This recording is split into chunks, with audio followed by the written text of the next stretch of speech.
Hello friends, welcome to episode 106 of Storyteller Conclave. This is a show all about helping you run the best tabletop role-playing game that you can, whether you're a new storyteller or dungeon master learning the craft, or an experienced storyteller looking to take your game to the next level. I'm not Catherine Moore. You are not. Welcome back. Yeah. I'm Rob.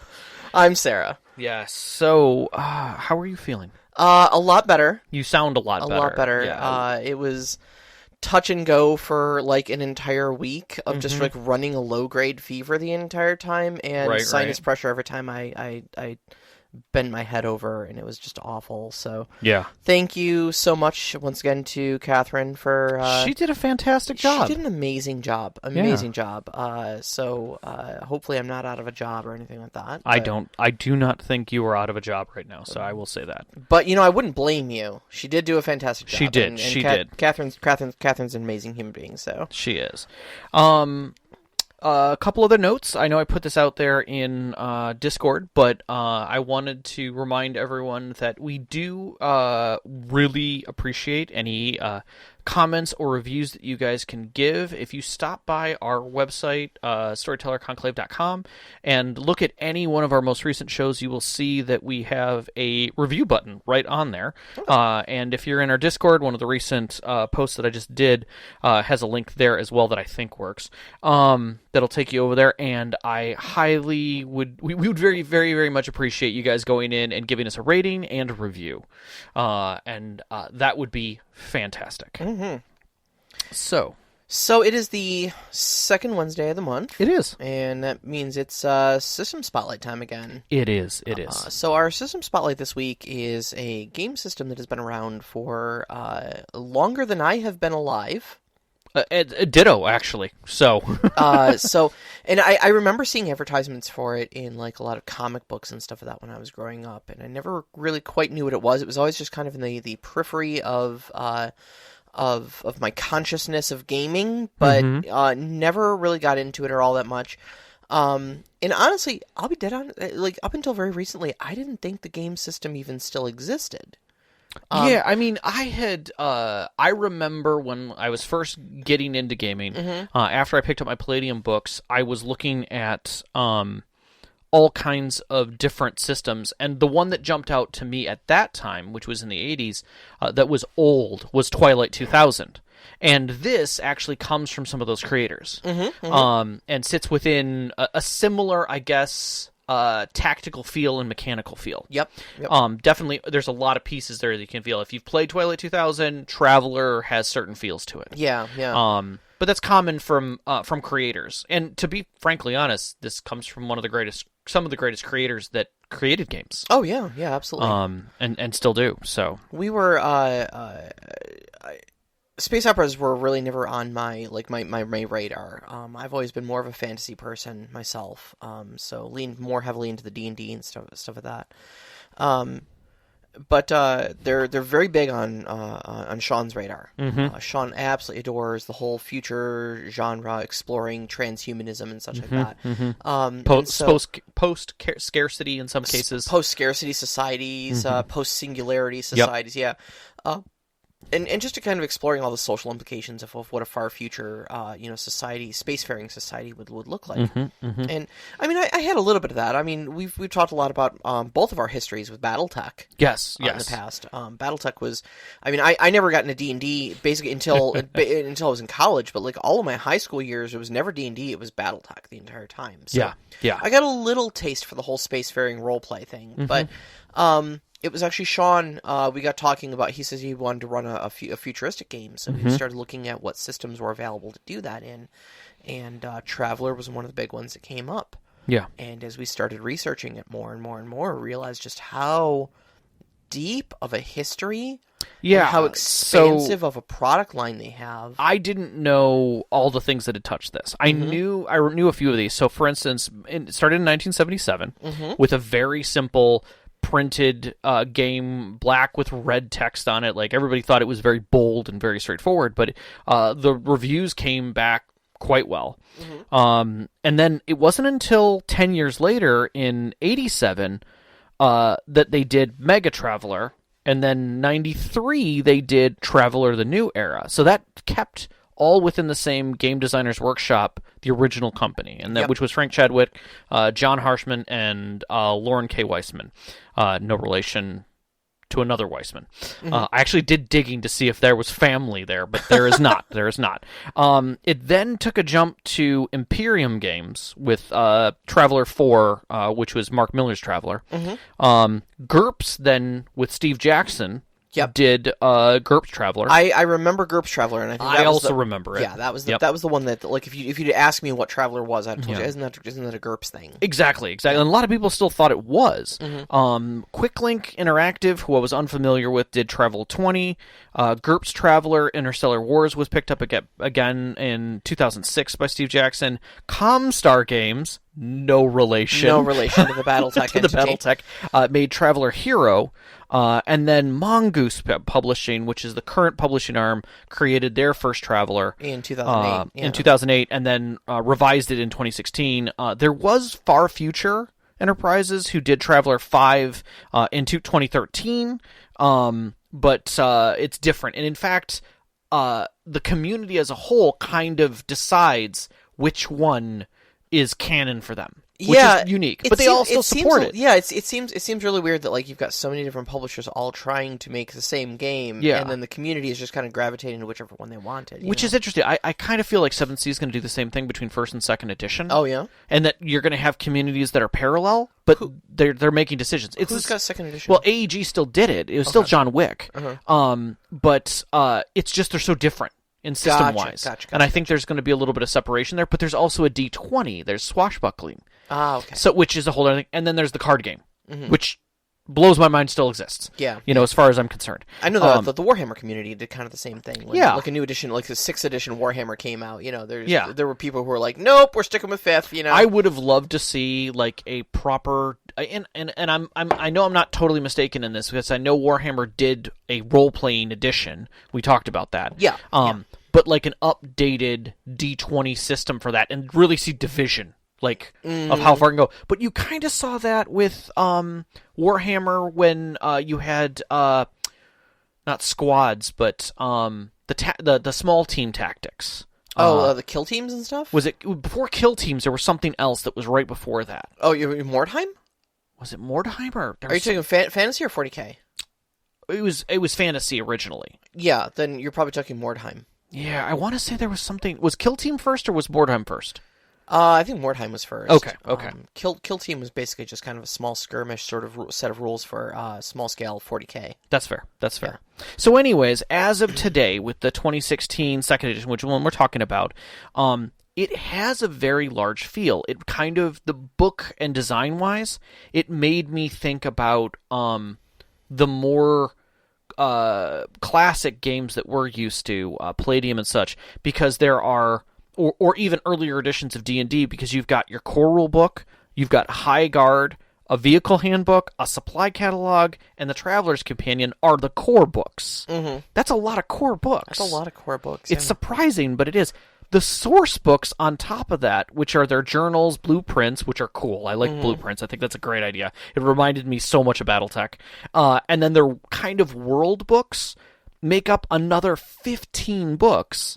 Then you've got 24 adventure books, and then the fictions and EPUBs beyond that. Sure.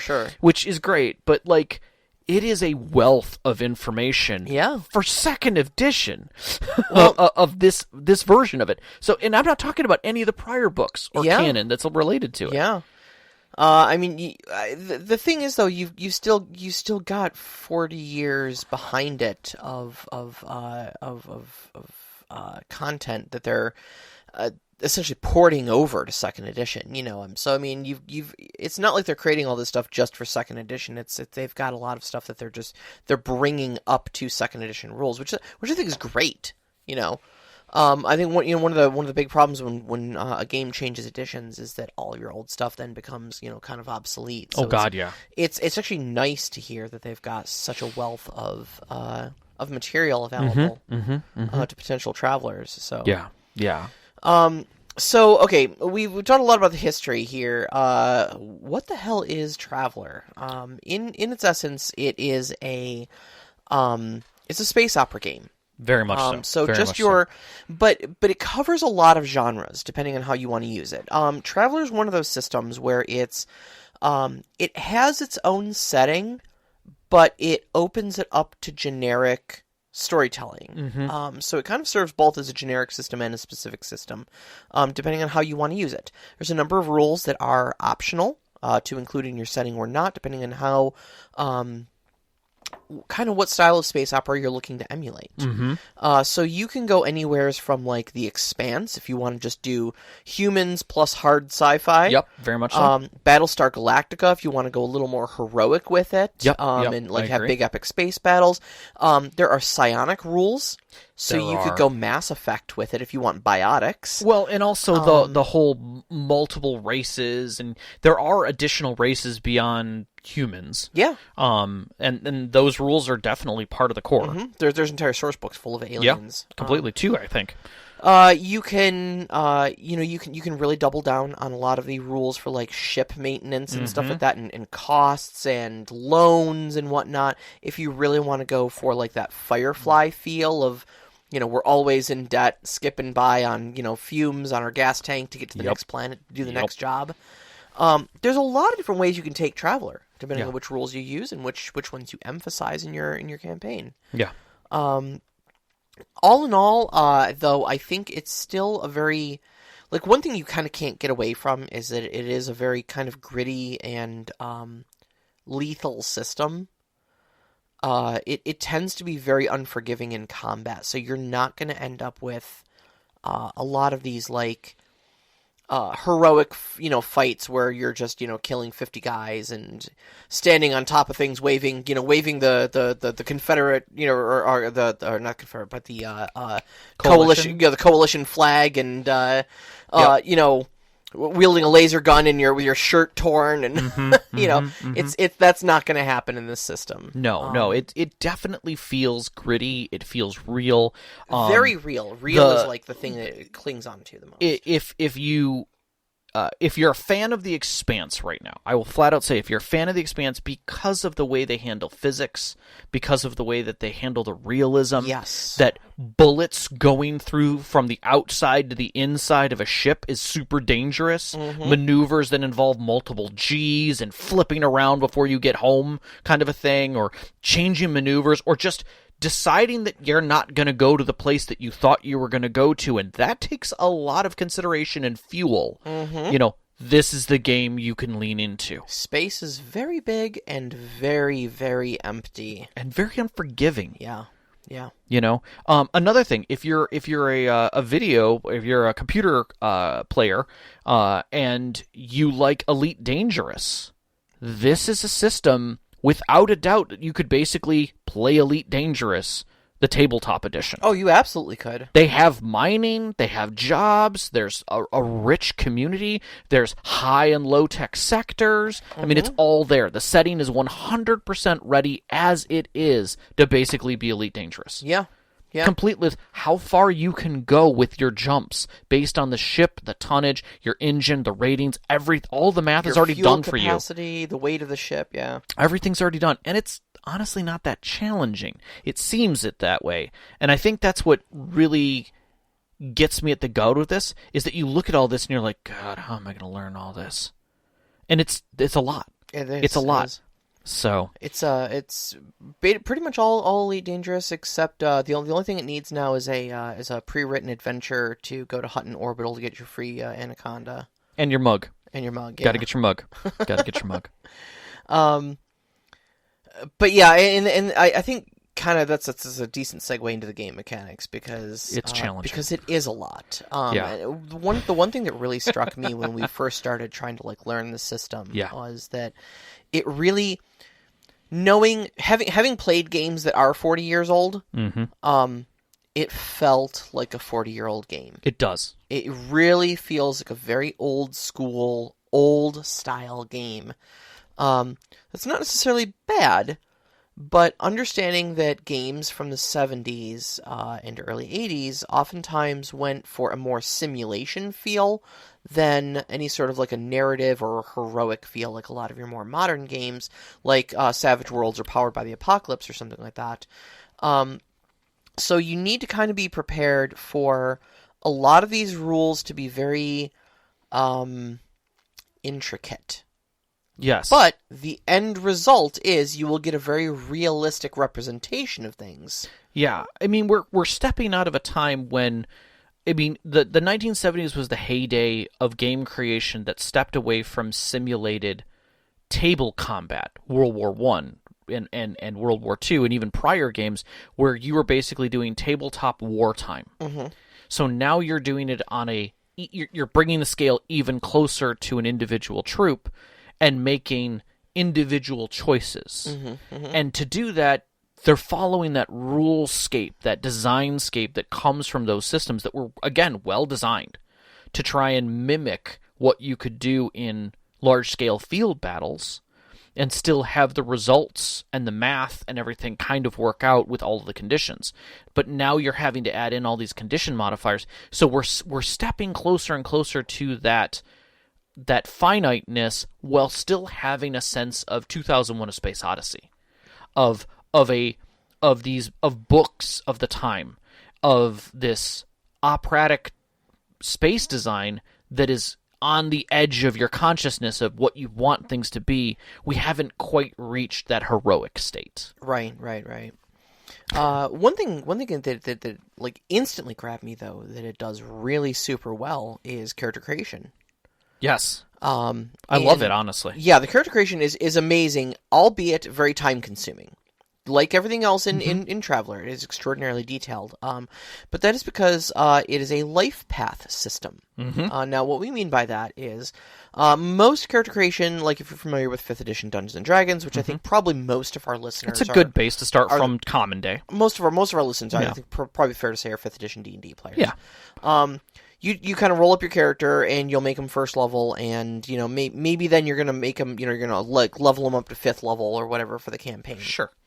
So you just kind of go through your thing, and you're like, okay, I just add on all the abilities that they gain up to 5th level, and I'm ready to go. And the only thing that you have as far as like a background or a history goes is A, whatever you just write up, or B, whatever you pick for your character's background thing. Right. And that just gives them a couple skills and maybe a language and like a piece of equipment. And what I feel about that particularly is that game systems prior to 5th edition, not in the D&D genre, because it never really weighed into that, didn't talk about creating the character. Not the attitude, not the demeanor, although some systems did include demeanor. And, whether White Wolf was very good about that. Yep. And it did start relatively early on as well. But it never really helped you design your character. Right. Funny enough, this system and its creators helped move forward to create the system that created TMNT. Oh, really? Yeah, there's a direct line in the sand that went right to it. Oh, interesting. So this whole life path concept actually pregenerates to this. And so, which is why when I started looking at it, I'm like, this reminds me so much of creating a character in TMNT. It does, yeah. Because if you have no idea what you want out of your character, maybe you have just a glimpse of like, I kind of want to play a miner. Great. Okay. Do you have any other ideas? No. Okay. Where would you think you might have started? Like, give me a career you think you might have started in before you became a miner. I don't know, was I a farmer? Sure, let's go that direction. And the game, as we're talking about it here, literally walks you through that. And there are mechanics, dice mechanics, that you have to follow to continue. Now, you don't have to. That there are subset of rules to get around this. Let's not say that this is a requirement. But it lended to the concept that much later on, a lot of players said, you can die in character creation. Well, in early editions, you could. Now, mind you, the one we're talking about, 2nd edition, the most recent one, from Mongoose Publishing, you can't. You still can if you want to play the hardcore edition of it. Yeah, I guess there are some alternate rules. There but are. Like if you play, I kind of want to. But that doesn't mean you can't like lose a limb or something like that. Like, that's the neat part going about through it. there, like you can have. So what the character creation system does is it takes you through 4-year periods of your life, called what was it, terms? I think so. I think it was called terms. I think it's terms. So you go through these 4-year terms, and essentially you're going to try to hold down a career through those, or maybe just get out of a career. Maybe at a certain point you literally want to retire out of a career. Maybe at a certain point you get drafted by the military. But there are a number of random charts that you're going to roll on. Typically, it's 1d6 or 2d6 you're going to be rolling, and you'll start out with some base stats, and that's you as basically a young 18-year-old whippersnapper. All right, you go into your first term. And you say, okay, well, I want to be like you said, an asteroid miner. Sure. I'm going to be a belter. Yeah. Okay, cool. So there are it's a very physically demanding thing. So the first thing we need to know is if you're going to survive as a belter, roll your endurance. The first thing, in character creation, you're already doing stat checks. Yep. Roll an endurance check. Okay, passed it. Cool. You are endurant enough to be a miner for at least these 4 years. How well do you do? We're going to make an advancement check. And we're going to see, do you get extra benefits out of being a belter? Yep. And then it just kind of goes from there. There's phases you kind of go through for each term where you'll pick up skills. You may pick up some resources. There may be mishaps that happen where, sure, yeah, you're actually a really successful belter, but you had a mishap and your arm got crushed. -4 to strength. Yep. But you can buy that off if you get a cybernetic arm, but that's going to put you into debt, but you're not going to have the -4 to strength, you know? And it's this real swing back and forth of ups and downs, and it really pretty accurately represents how life kind of goes. Yeah, because at times you maybe you started as a belter, you then go to be like a mail courier. And actually deliver mail, and you're very good at it. In fact, because it comes with a pension, it pays off the debt for your arm. Yeah. And leaves you with a little bit of funding. A pension, if you will, that you now have afterward. But then you went and did military work and got pulled in for something else. And this just continues. Now, the reason why you can die in character creation, at least the way it used to be, was you chose if you wanted to keep going. If at this point you hadn't reached game point in your life, well, actually, I want my character to be a little older, so I'm going to push for one more. Yep. And maybe that next one was the one that gets you. The one that gets you, and now your character dies. Yeah. Because you didn't make it through that career. And what I really like too is that after 4 terms, I think it is, once you start getting your 5th and 6th term and stuff like that, old age starts taking effect. Yes. And your knees just aren't doing what they used to, and you're back. But the benefits are great. Yeah, you start getting a lot of extra skill points. I would love to see this as an add-on to other game systems. I would love D&D to be able to have an older design where you literally have I was a careered soldier. Okay, you get if you succeed and you did good at it, you get, instead of 1 level in fighter for free at the beginning of the game, you get 3 levels in fighter at the beginning of the game for free. But you are at a -4 to con. Yeah, because it wore you down.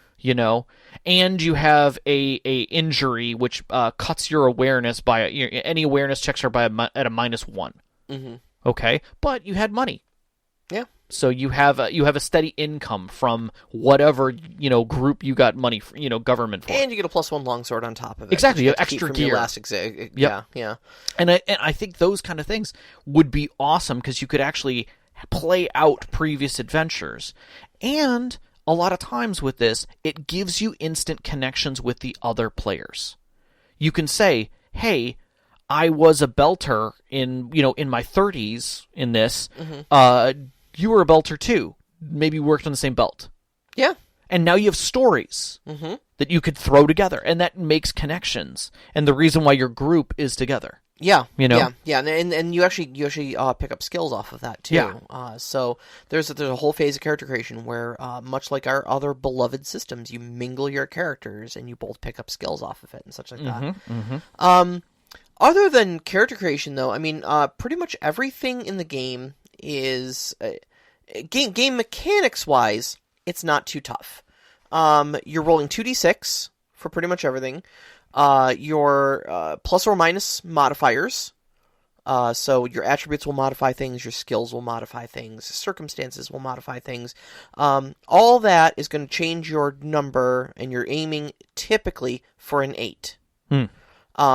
Easier stuff is going to be lower, and harder stuff is going to be higher than 8, but your pretty much every roll is 2d6 plus or minus modifiers, target number 8. Yes. Straightforward, which I love. However, the modifiers. The modifiers always get you. There's also Banes and Boons. Yes, Banes and Boons. We'll get to those and where they fit in. Well, more. they fit in pretty easily. It's just you add an extra die. If it's a Bane, you'd roll 3d6 and you take the lowest 2. If it's a Boon, it's 3d6. You take the higher 2. Yes. Yeah. So where they come in, we'll talk about. It's kind of advantage and disadvantage for Traveler. Yeah, and where they fit in make actually a lot of sense. Yes. I think more sense than a lot of games that do the advantage and disadvantage. So stepping away from just the straight up things, you've got modifiers from that derive from the current values. Your damage dealt stuff, so like if you're injured, if your attributes are sliding, cybernetics can add to that, and psionics can tweak it depending on what's going on with the situation. But modifiers are the biggest thing of are you modifying and where you're modifying can get very convoluted very quickly. Yes. Whether it's armor, whether it's cover, whether it's situational, whether injury has a huge part of that, all of those fit into it. And in that way, it feels kind of like Shadowrun in the way they handle their modifiers, where you've got to know. Yeah. You've got to be connected with those modifiers. But I don't think it goes nearly to the depth that Shadowrun did, especially in 2nd edition.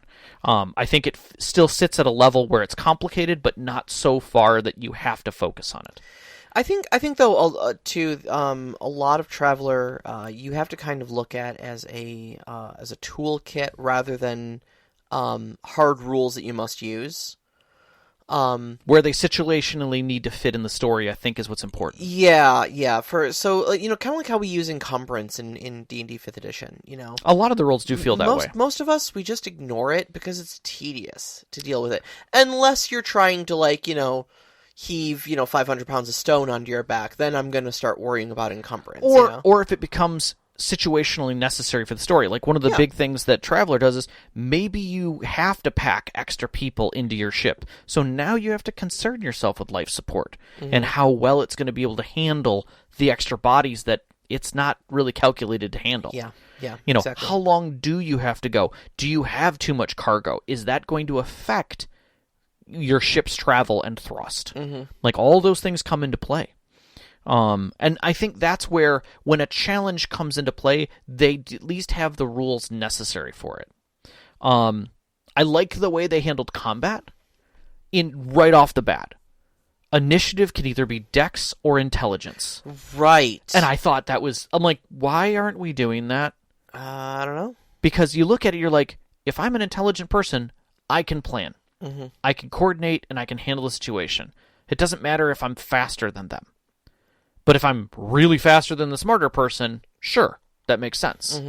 But I like that. I like the cunning aspect can outweigh someone who's just strong and okay at dex. High enough intelligence, you can take one good look at the battlefield and go, oh, I can see how this is going to play out. I love it. And that right there is a good enough initiative bonus to me. Yeah, and I don't mind that basic combat. I'm not going to step into the other combats, but basically player-to-player combat, an ambush is just a straight modifier. And the game system as a whole doesn't say whether that's modifiers only to initiative or to everything.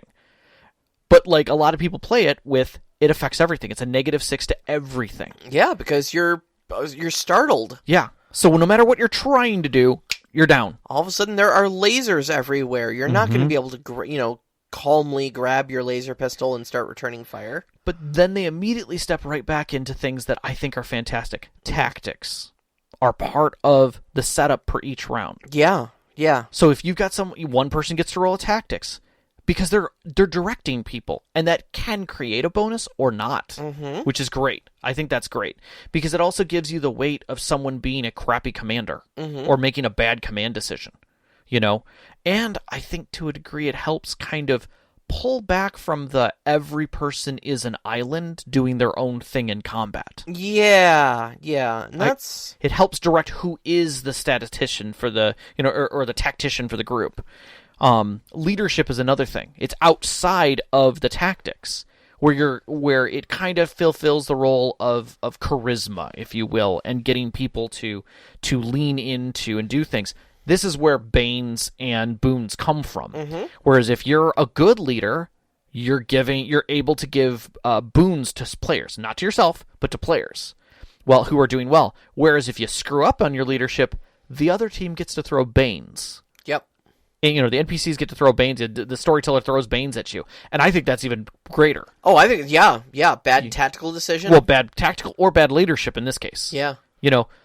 And I you can see where that comes off in stories and cinema really well. Oh, yeah, absolutely. But I think that this adds that element to the game that now leadership means something. Again, you're not an island. You're not going to be the sole survivor of this combat, pissed off at your group because your healer didn't do the right thing. Yeah.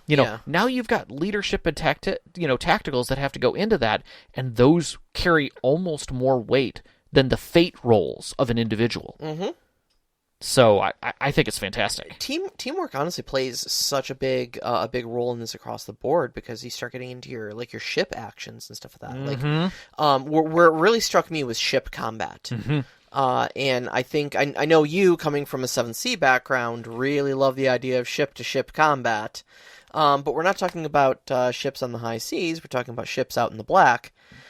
But you get a lot of the same sort of stuff. Exceptionally the same. You get your gunners are trying to, pin down things. Your pilot is trying to steady the ship, trying to balance maneuvering the ship for invasive maneuvers, mm-hmm. and keeping their opponent where they need them to get clear shots on them. Yep. But also steadying the ship enough that the gunner can get a clean shot. Correct. You've got a sensors person who's trying to get sensors lock, mm-hmm. or trying to also do electronic warfare, mm-hmm. or counter warfare. Yep. Trying to keep their sensors from scrambling your own. Mm-hmm.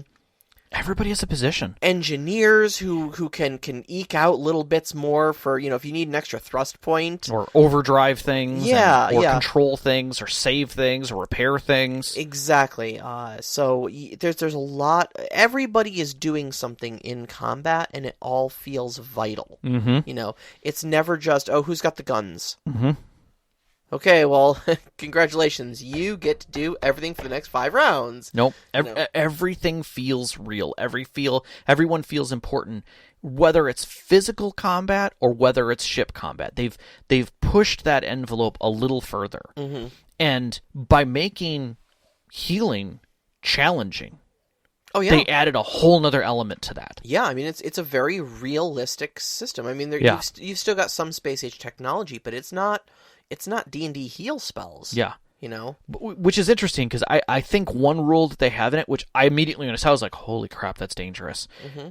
I kind of had to back off on that a little bit, because you have 1 minute to administer first aid. Mm-hmm. It's 6 seconds a round, so you've got 10 rounds to get to somebody to start administering successfully first aid. Yep. And that's going to take time. It's not instantaneous. Mm-hmm. Skill checks have a timer on them. Yes. Which is neat, to say the least, and that's accommodated in combat. Yeah. That's something that common systems don't just do. Mm-hmm. Like, they don't expect you to do a skill check in game that isn't instantaneous. Mm-hmm. And so having that as a risk is huge. It's absolutely huge. You can, in fact, there's a system in place too for doing things quicker than the skill says it should be done, by taking a negative modifier to it, because you're rushing the job. Mm-hmm. But you might be able to help them and stem bleeding, stem injury. Mm-hmm.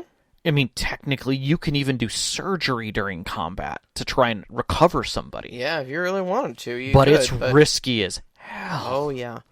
Now, one of the cool things about combat too is that in Traveler you don't have hit points. Yes, as an individual player, you don't properly have hit points. That is true. So basically, everything is stat damage, and I thought that was really neat. I like it. I really like it. So when you take a hit, you take that hit directly to your endurance, or directly to, I think it's your endurance first, and then dips into dexterity and strength. But your choice. And some house rules say you can split them, so you're not doing one or the other, right, down to 0. But keeping in mind that all of your stats, very very much like in 5th edition Dungeons and Dragons, or actually the last several versions of Dungeons and Dragons, you have a stat or a modifier to your dice based on what your current stat is. Mm-hmm. Okay. So in D&D, that's like an 18 strength gives you a +4 to your strength checks, Yes. right? Yes. But a 12 strength only gives you a +1. Right. Traveler does something very similar, Mm-hmm. where depending on how high or low your stat is, you'll get a plus or a minus to affected rolls. Yeah. And so, because all your damage goes directly to your stats, you end up with a organic loss of efficiency Mm-hmm. as your stats get lowered by damage. Yeah, it's not just like in D&D where you're literally still gunning 100% all the way until you're down to 0 hit On points. all 6 cylinders, yep, at 1 hit point. You know, whereas like in more heroic games like 7th, as you spiral down, yes, you have detriments, but at the same time, that envelope of heroism goes higher. Mm-hmm. You end up being able to do more heroic things. You're pushing yourself to the edge, basically. Yes. So it's interesting that they went, that they're definitely the gritty side of that. And I kind of really like that. I would love to see a more gritty D&D house rule where basically as you take percentages of your damage, it drops your con. That has to be then recovered. I've got some opinions on that, but now is not the time to no. to It's get into that, I think we could. I still contend that hit points in D&D do not represent damage; they represent endurance. I agree. But could you imagine you go down to 0, right? Mm-hmm. And instead of going unconscious, you have to start taking stats. Yep. That comes off of stats. You literally lose stats. There was back in the day when that big push for D20 stuff came out with the open 3.0 SRD. Yeah. There was a Call of Cthulhu D20 version, and I picked that up, and I really liked that a lot of the spells that were available in the game could kind of be learned by anyone if you were mad enough to learn magic from these forbidden secrets. And so since they didn't take spell slots or anything because you weren't typically like a wizard class or anything like that, they just did stat damage to you. Mm-hmm. Like, yeah, you can cast that, but it's a D4 intelligence damage every single time you cast it. Mm-hmm. Keep going as long as your brain can hold out. This one just saps your strength. So it's D6 strength damage. Just Yeah. How long you want to do this? So, I mean, the game goes into beyond this. I mean, when we're talking about ship-to-ship combat, they've got everything. Missiles are exceptionally dangerous and well thought out of. Again, cool. Reminded me a lot about BattleTech and how some of that carried over, or even Palladium's rules on missiles. Damage and soak is another thing that I find interesting. Okay. The way they handled armor and cover in the same breath. Cover doesn't give you minuses to hit. It just adds to your armor value, which I thought was fantastic. That makes sense. Because you can penetrate cover. Correct. Yep. So, but the thing is that my 2 hit, if I hit you successfully enough beyond my damage, I will always do health damage. I will always be able to do hit point damage. Even if you're wearing full-on power armor, I have found a chink in your armor and can always eke through that. So the greatest sniper can put a hole through your visor. And I do like that cover basically just adds extra armor to you, because I always found it a little weird that's like, you can't hit that man with your sniper rifle, he's behind drywall. Exactly. Exactly. And I it soaks, but it's not going to soak everything. Yeah. At the same time, how many actual people who've gone through careers can throw up a pan and shoot off of it to bounce it off the wall to hit you behind full cover? Great. Yeah, you're a god. Yeah. That's not what this game is showing off. Right, this game is showing off that if you get behind a concrete wall with your buddy and a guy pulls out a heavy railgun and just starts laying into that cover, he may not be able to get to you. He might not, but there's a good chance eventually some of those rounds are going to go through and tear you apart. Yep.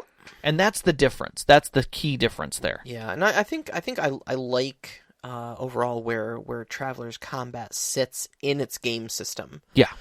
Just from the standpoint of it is brutal. Yeah. It is brutal and very it is brutal. Deadly. And when you've got a system that is brutal and deadly with their combat like that, it makes you reconsider wanting to get into combat.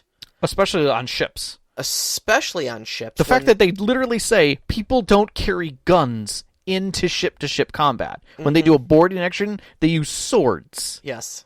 Because everybody knows how dangerous that is. That reminded me a lot of BattleTech. Yeah. A lot of BattleTech, because you had the same rule in BattleTech. Yeah, like, you go onto an enemy ship and fire a round off, you may pierce right through the hull, because the outside is protected, the inside is not. Mm-hmm.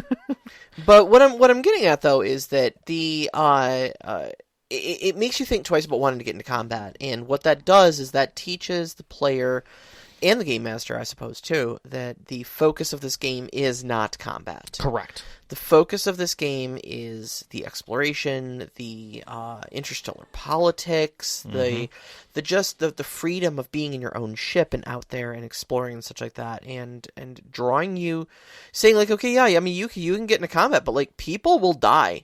It might be you. You don't know, So when pistols get drawn or whatever, it's a very serious endeavor, and you may want to rabbit just as much as you may want to stand your ground, depending on how things are. So, one of the things I wanted to talk about too is just kind of the whole idea of the ship. Yeah. Because it's kind of I wouldn't say it's unique necessarily, but it's very ingrained into the system. Mm-hmm. Much like how the combat makes its place in the overall game system very apparent, is you may not want to do this. Right. The ship in and of itself also makes itself kind of the centerpiece of everything. Yeah. I mean, it's all in the name. It's Traveler, Traveling throughout the universe is done via ship. And whether you own yours or whether you have it on loan and the bank is trying to chase you down across the universe because you haven't paid your bill. Yep. Or you are the crew of a proud and prestigious military ship, or whatever story you're telling, the ship is almost in and of itself its own character. Mm-hmm. Think of other stories where you've got this, like Battlestar Galactica, named after the ship, the Battlestar Galactica. Mm-hmm. You've got the Serenity from Firefly, the Millennium Falcon, very much so, from Star Wars. I mean, so many of these spacefaring adventures where the ship in and of itself is almost like a character. 2001, 2010. Not that it has necessarily a personality or that it takes part in any sort of social interactions, but it's oftentimes the focus of the story. It's oftentimes the generator of a lot of its own plot hooks, in that it needs fuel and repair. Star Trek, yeah. As a whole, pick any of them. Yeah, exactly. The ship had so many places where it became a centerpiece to the story. Exactly. And so I think that's one of the really cool things about Traveler in and of itself, is that it's kind of got this built-in story mechanic to it, and you're really going to... And the great thing is that the game system does take the time and the care to really flesh out its ships. They've got a lot of, like, floor plans and, maps, blueprints, that sort of thing of the various ship types. They're all statted out. Ship-to-ship combat and spacefaring and stuff like that is a very important, integral set of the rules and whatnot.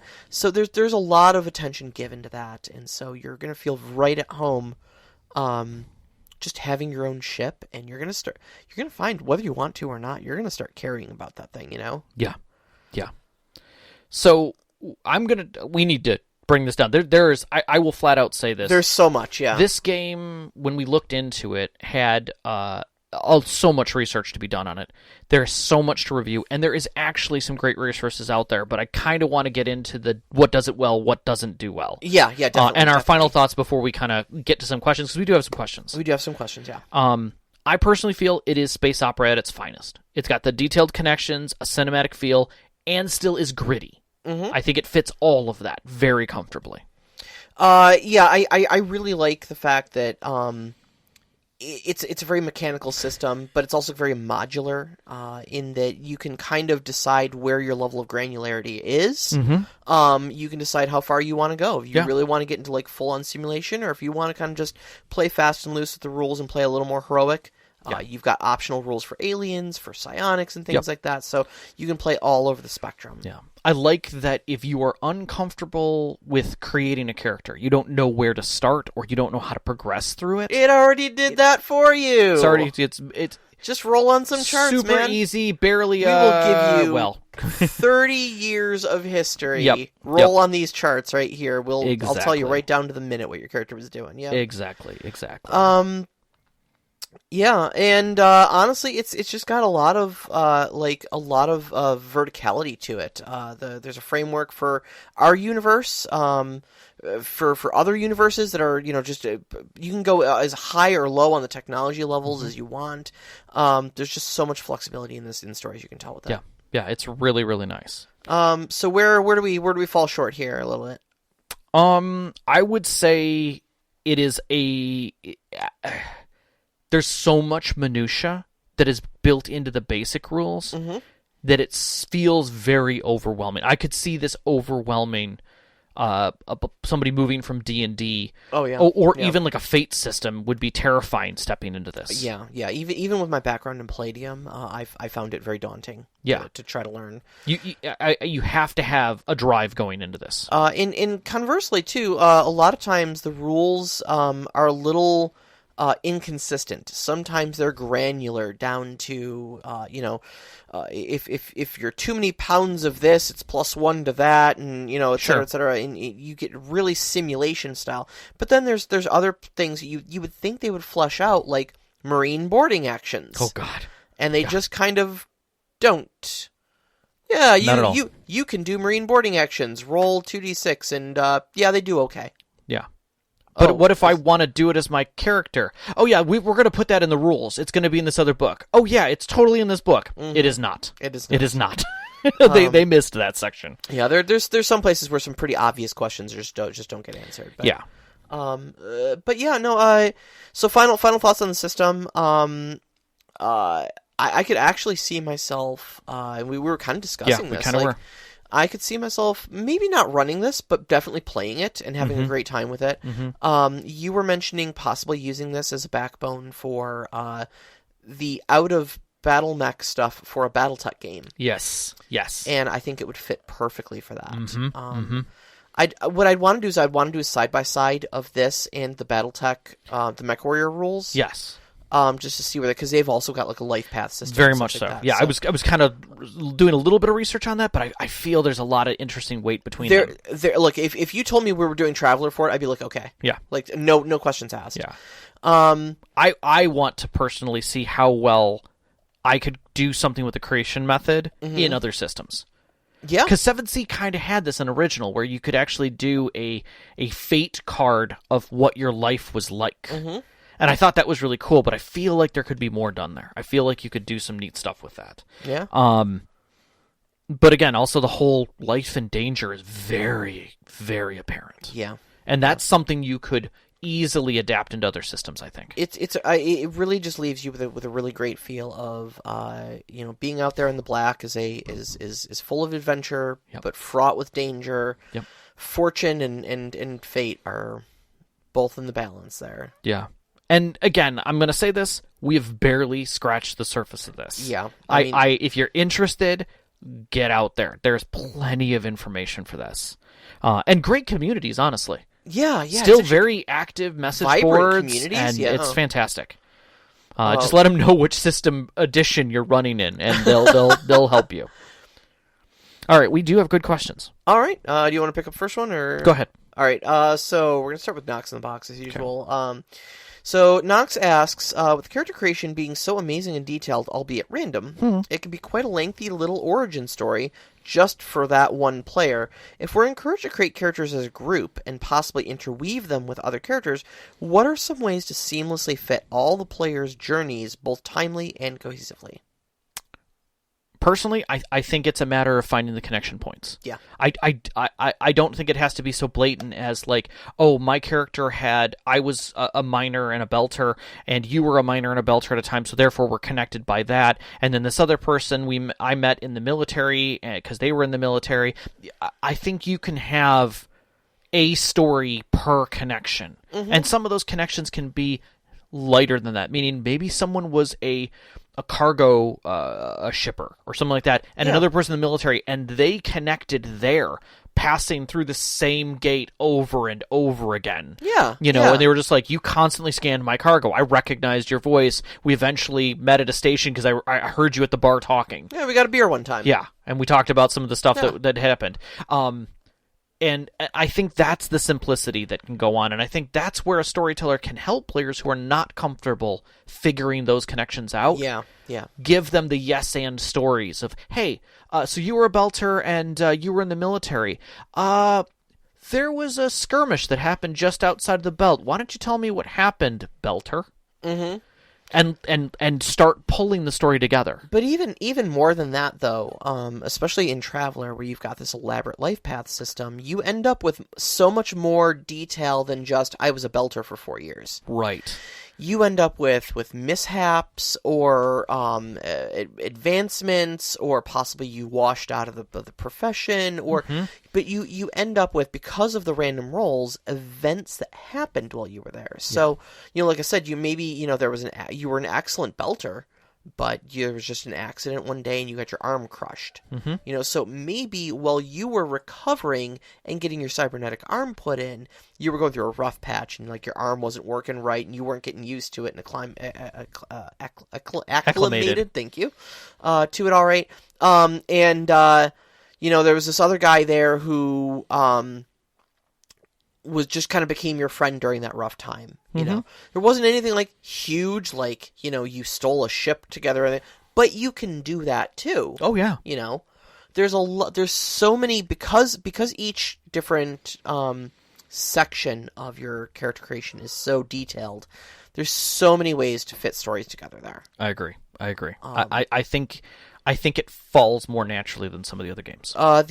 They do suggest basically that everybody kind of does a session 0 all together. I agree. And create your characters all at the same time, all in the same room, so you can table talk. You can cross talk with one another. Yep. Like, hey, anybody else in the military at this point in time? Like, oh yeah, I am. Okay, what do you think we serve together? Like, yeah, that'd be cool. All right, cool. There's our connection. Yep.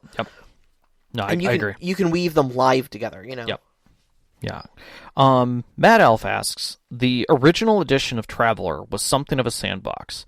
Not a lot of specific setting material compared to the other games of its era. What's the draw or appeal over other games that you can set your own space opera sci-fi game in? I think for me, the real draw of Traveler over other space sci-fi games that I've looked into is the fact that Traveler is so streamlined for telling a space opera story. It is a very elaborate toolkit, almost dauntingly elaborate. Yes. But it is designed to do one thing and one thing only, and that is tell every last detail of your space opera story for you. Yes. And we've looked into a couple other ones. Yeah. There's a couple Savage World settings that we were looking into that are, but again, those are Savage Worlds. So it's a generic system with some specific stuff written for it. There are a couple other systems, but they tend to kind of do what their own setting is. Yeah. But I think Traveler is probably going to be the cleanest,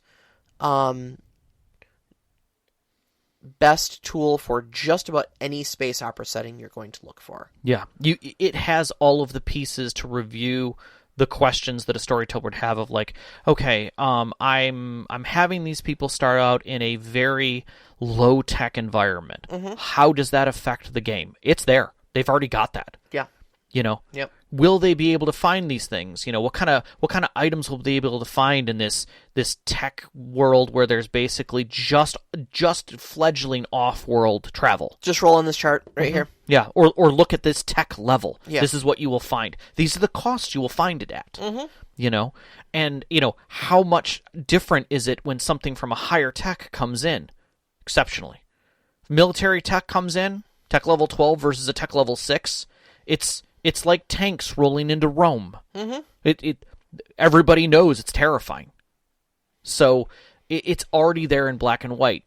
If you want to use their world, you can. If you don't, it's very easy to adapt. Yep, absolutely. So, all right. So Overwatch asks, science fiction can be a unique animal in regards to role-playing setting. Is there a story, concept, or campaign idea that you've thought about that needs a sci-fi setting to really shine?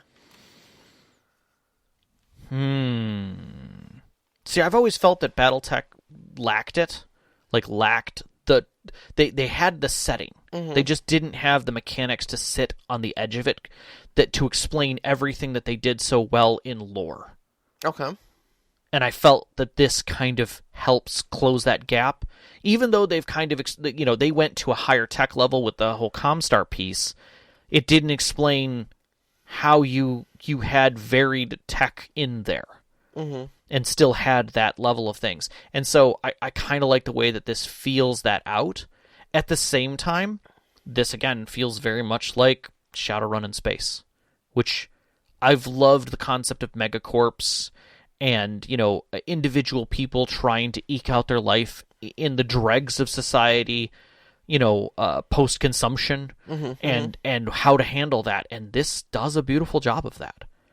Yeah. I think I was kind of talking with Sean about this a little bit as far as sci-fi settings that or concepts for campaigns or whatnot that need the sci-fi setting to shine. And I said I think Traveller does a lot of different genres very, very well. But if there are two that I really had to pick out, I would love to play a Firefly-esque game. In that we are a ragtag band of misfits in a absolute busted jalopy, puttering Winnebago, through, if you will, puttering through the ass end of the universe. Nothing on Bondo and Mr. Fusion, right? Running on absolute fumes and just trying to take whatever crap, probably very shady job that we can get our hands on to get back out into the black and do it all over again. Yeah. I'd love that. But conversely, I would love to swing that needle to the entire other side of the metronome and play a Mass Effect style game where we have the blazing holographic displays of the Normandy and we've got biotic, psionic warriors on, and we're the best and the brightest. Right. We're the Spectres, and we're gonna go out there and we're gonna fight the galactic threat of the Reapers on our own. Right, which is exceptional tech. Yeah. Yeah. Unknown. I'm going to give you one. Stargate.